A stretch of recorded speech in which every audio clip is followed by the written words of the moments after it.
Assalamualaikum warahmatullahi wabarakatuh. Di sini saya April Gunawan dan rekan-rekan saya yang lainnya akan menjelaskan bisnis plan dari kebunKita.co. Berkebun yuk, menanam di kebun kita. Di sini saya akan menjelaskan tentang konsep bisnis itu sendiri. Oke, melihat dari banyak lahan-lahan yang tidak terpakai, jadi muncullah ide untuk berbisnis tanaman hidroponik sendiri. Tanaman hidroponik ini juga bisa menjadi salah satu solusi permasalahan dari orang-orang yang ingin bercocok tanam, tapi kekurangan lahan untuk menanam tanaman hidroponik. Jadi di sini kita hadir untuk memecahkan solusi masyarakat yang ingin belajar bertanam tapi tidak mempunyai lahan atau mempunyai lahan yang terbatas. Nah, tadi saya sudah menjelaskan tentang konsep berbisnis. Nah, di sini kita cari tahu dulu apa saja sih manfaat dan keuntungan kalau kita bertanam tanaman hidroponik sendiri. Yang pertama itu memakan lahan yang sedikit, karena tanaman hidroponik ini tidak seperti tanaman pada umumnya, karena hidroponik sendiri bisa ditanam dengan lahan yang benar-benar sedikit gitu, tidak memerlukan banyak lahan. Nomor 2, mudah dan murah. Pertama, dari perawatannya juga lumayan mudah, mencangkup bisa semua kalangan, terutama kita fokuskan ke anak-anak SD gitu, dan murah. Pastinya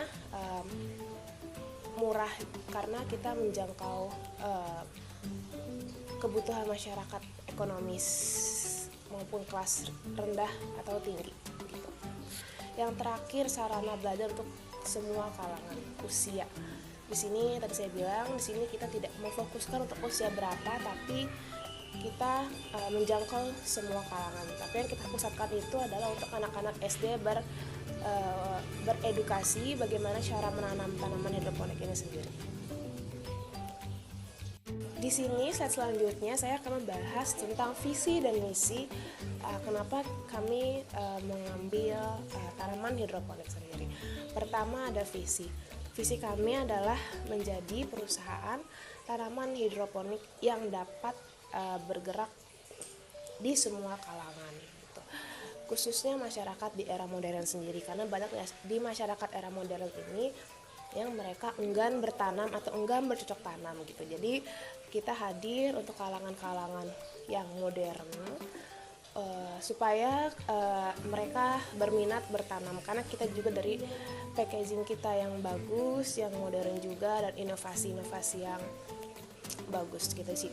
Selanjutnya ada misi.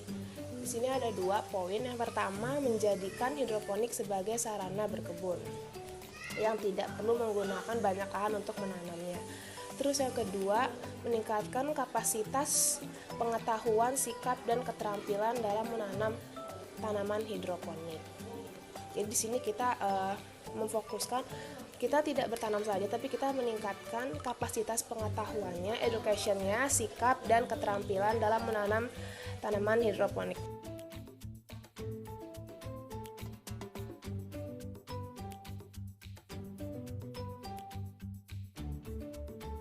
Yang selanjutnya di sini ada makna logo. Di sini ada 2 warna dan 1 selai daun.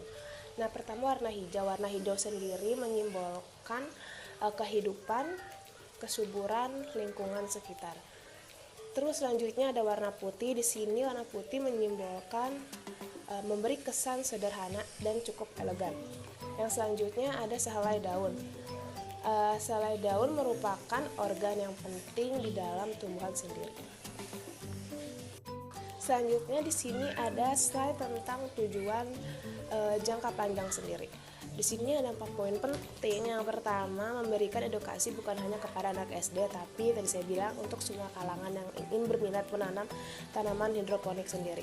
Terus yang kedua, menyediakan lahan untuk belajar langsung gitu. Karena kan kita kalau misalnya menanam, pasti kita kan ada nanti tempat yang khusus untuk kita menanam. Nah, itu kita secara tidak langsung itu kita menyediakan lahan untuk belajar secara langsung gitu.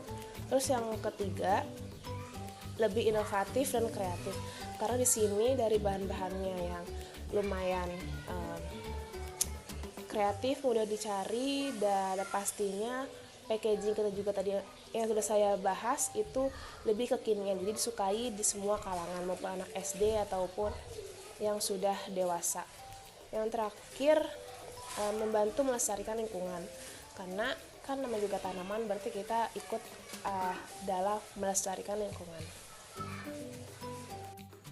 Baik, berikutnya itu tentang latar belakang ide. Untuk pemenuhan tugas dari dosen mata kuliah, kami memutuskan untuk membuat usaha ini dengan dasar edukasi, tapi masih bisa digunakan untuk berwirausaha. Selain itu, faktor keresahan masyarakat juga mendorong terciptanya ide bisnis ini. Contohnya yaitu keresahan mengenai mahalnya sayuran, dan juga tidak bisa memanfaatkan lahan kecil di rumah. Hidroponik hadir dengan solusi untuk menanam di rumah sendiri dan juga tidak memakan banyak tempat.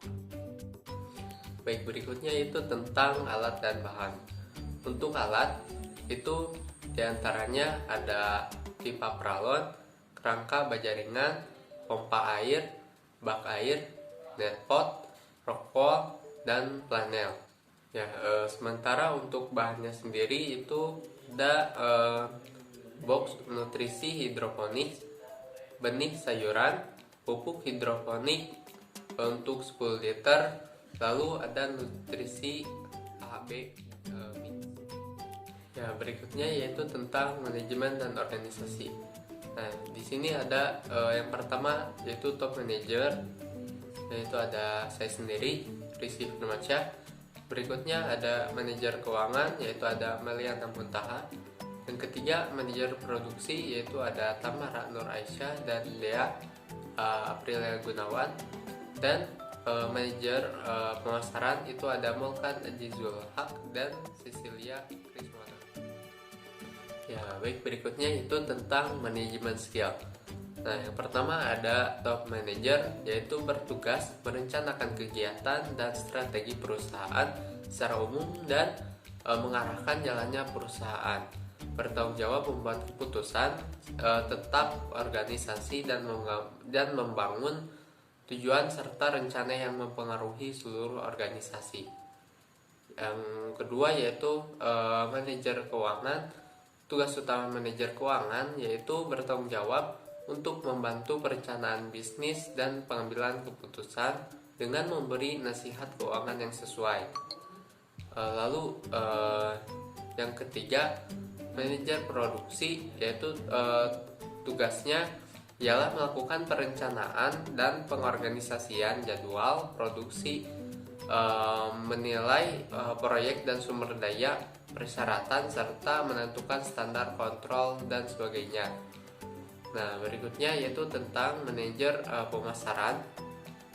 Tugas manajer pemasaran yaitu melakukan perencanaan strategi pemasaran dengan memperhatikan tren pasar dan sumber daya perusahaan, merencanakan marketing research, dan melakukan perencanaan analisis peluang pasar. Di sini saya akan sedikit menjelaskan tentang standar operasional prosedur dari kebunkita.co. Yang pertama, seluruh karyawan wajib datang tepat pada pukul 8 pagi. Yang kedua, seluruh karyawan mengerjakan tugasnya sesuai dengan posisinya masing-masing. Yang ketiga, karyawan yang boleh memegang alat elektronik hanya karyawan yang posisinya di bidang marketing. Yang keempat, jam istirahat dilaksanakan pada pukul 12 sampai pukul 1 siang. Yang kelima, seluruh karyawan wajib menerapkan 5R. Ringkas, rapi, resik, rawat, dan rajin. Yang keenam, seluruh karyawan wajib mengevaluasi hasil yang telah dikerjakan. Dan yang ketujuh, seluruh karyawan pulang tepat pada waktunya. ada aspek produksi. Aspek produksi adalah hal-hal yang dilakukan oleh tim produksi. Yang pertama adalah tugasnya untuk mencari alat dan bahan untuk membuat kebun. Yang kedua, mencari bahan baku untuk produk. Yang ketiga, melakukan pengemasan. Selanjutnya ada aspek hukum. Perusahaan KebunKita.co ini belum berbadan hukum karena produk yang dihasilkan dan karyawan yang bekerja masih sedikit. Selanjutnya ada aspek pemasaran. Dalam hal pemasaran, 80% dilakukan secara online melalui Facebook, Instagram, atau bisa juga melalui aplikasi jual beli seperti Shopee, Tokopedia, Lazada, dan yang lainnya. Dan 20% dilakukan secara offline, yaitu dengan kunjungan ke sekolah-sekolah. Selanjutnya ada analisis pesaing. Sejauh ini kami baru menemukan 2 perusahaan yang menjual hal serupa, namun tujuannya berbeda. Perusahaan kami lebih kepada mengedukasi generasi muda untuk lebih melestarikan lingkungan. Selain itu, KebunKita.co juga bukan hanya menjual paket hidroponik saja, namun juga menyediakan lahan yang dapat dikunjungi untuk belajar bercocok tanam atau sekadar berrekreasi. Keunikan dari KebunKita.co bila dibandingkan dengan produk dari perusahaan lain ialah menyediakan spot foto, sehingga setiap orang yang berkunjung dapat mengabadikan momen berkebun mereka. Selain itu, dalam praktek hidroponik untuk anak sendiri menyediakan 2 paket, yaitu untuk sekolah dan untuk anak di rumah. Kemudian, keunggulan dari KebunKita.co ini yaitu menawarkan pengalaman baru bagi anak dalam belajar berkebun dengan sistem hidroponik, di mana jika dibandingkan dengan yang lain, mereka hanya berfokus pada penjualan panen hasil berkebunnya saja. Sedangkan kita menawarkan edukasi bagaimana cara kita dapat berkebun secara mudah dan aman. Selain itu, perbedaan antara produk dari KebunKita.co dan dari perusahaan yang lain memang sama menjual paket hidroponik, namun masih ada perbedaan, yaitu dari segi harga, kualitas, dan juga packing yang ada. Akan tetapi, Yuk Berkebun Official hanya menyediakan paket hidroponik saja, sedangkan produk kita yaitu KebunKita.co menyediakan lahan untuk jasa mengedukasi anak secara langsung dalam bercocok tanam di bidang hidroponik. Selanjutnya ada analisis SWOT, yaitu Strengths, Weaknesses, Opportunities, and Threats, atau yang lebih kita kenal dengan kekuatan, kelemahan, peluang, dan tantangan. Dalam kekuatan, produk kita ini merupakan produk dengan bahan yang mudah dicari, perawatan yang gampang, dapat memanfaatkan lahan yang sempit, terdapat jenis tanaman yang mudah dan cepat seperti chaisim dan pok choy. Dengan kelemahan, tidak semua jenis sayuran dapat dipakai sistem hidroponik. Kedua, terdapat jenis sayuran yang sulit untuk diterapkan seperti kangkung. Yang ketiga, pH yang kurang tepat akan memicu kegagalan pada tanaman.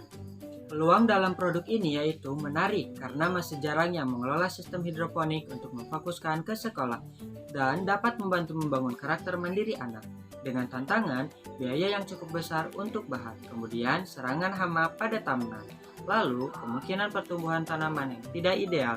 Hal ini sering terjadi pada tanaman hidroponik. Di sini ada segmentasi dan targeting. Yang pertama ada geografi. Kita mengambil Jawa Barat, Jawa Tengah, Jawa Timur, DKI Jakarta, Banten, serta daerah istimewa Yogyakarta. Dengan kata lain, kita mengambil seluruh daerah di Pulau Jawa. Terus yang kedua ada demografi. Usia 22 sampai 50 tahun, SMP SMA, perguruan tinggi serta pasca sarjana.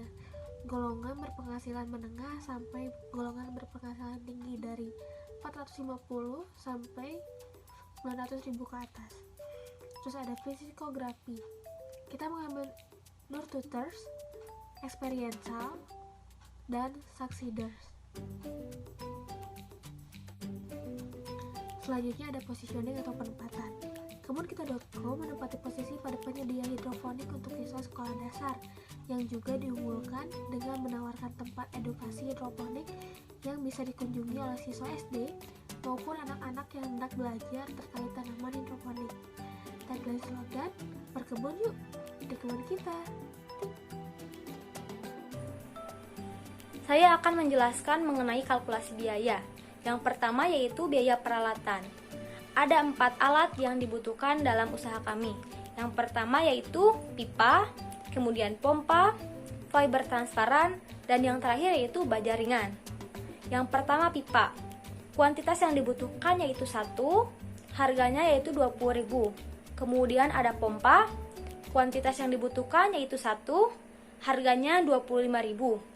Yang ketiga, fiber transparan.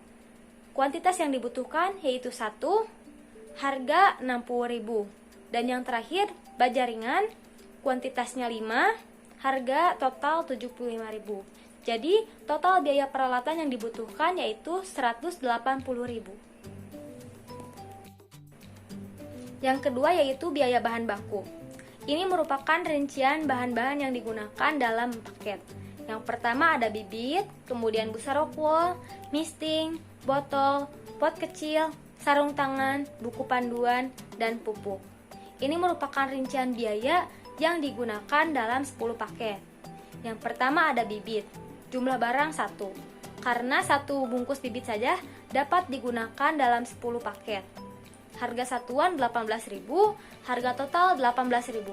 Kemudian busa rockwool, jumlah barang 1, karena 1 busa rockwool saja dapat digunakan untuk 10 paket. Harga satuan 60.000, harga total 60.000. Kemudian ada misting, jumlah yang dibutuhkan yaitu 10, harga satuan 3.000, harga total 30.000. Kemudian botol, jumlah barang 10, harga satuan 1.000, harga total 10.000.